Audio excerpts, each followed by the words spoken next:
Yeah, I mean, I was out on the field immediately. I didn't see any of the things that I've since seen on videotape. I did call the commissioner immediately after the game.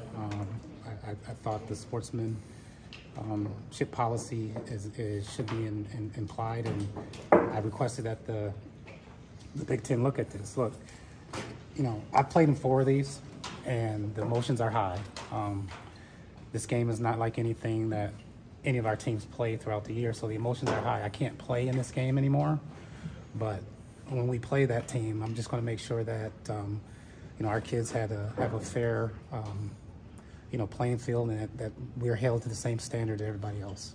Based upon the adjudication of the 2022 situation, do you also approach Washtenaw County to file charges?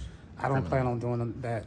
I don't think that situation should have been a criminal incident, and I don't think this should be as well. This is a sportsmanship policy situation, and the conference will look at it, and it's my wish that the same standard that everyone's held to, that they be held to the same standard. But I do not believe that incident nor this incident is a criminal situation. Was there a clear prohibition of players leaving the bench to get involved in something?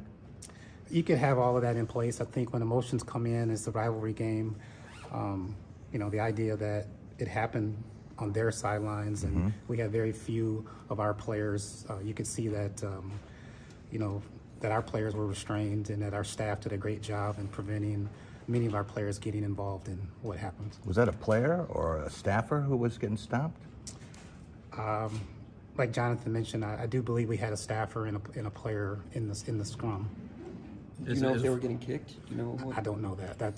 I'm waiting on the conference to look at that, and they tell me what they saw. There was one video, one part of the video, like about 15 seconds left in the game. It looked like one Michigan State player was dragged down by a bunch of Michigan State players. I don't know, or Michigan players, excuse me.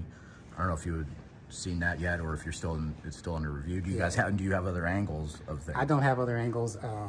You know, it's what I want to do is let the conference look at this, and again, make sure that you know, that school is held to the same standards as everybody else. Do you know the video, from the video component of that? I mean, obviously there was, in 22, there was video at the end of the tunnel. Does the Big Ten have access to whatever cameras Fox has, to whatever they have? I don't know that, Chris, but I was on the field right when it happened, and when I looked up and I was holding one of our players, there were 3 cameras in my face, so my guess is there's multiple views of it. Was anybody hurt, Alan, that you're aware of? Let's leave that to the conference to look into. You know, I'm sure all that will come out, you know, at some point. When do you hope to? Last one, guys. When do you, timeline-wise, when do you hope to hear from them, and if they responded at all to your initial? I've been told they're looking into it. I've not been given a timeline. That I just know that the conference will be in touch.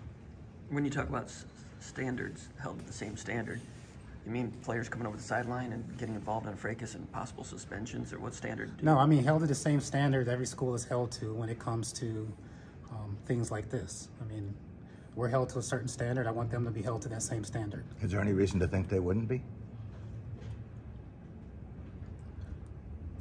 We have a new commissioner. We have new leadership in the conference office, and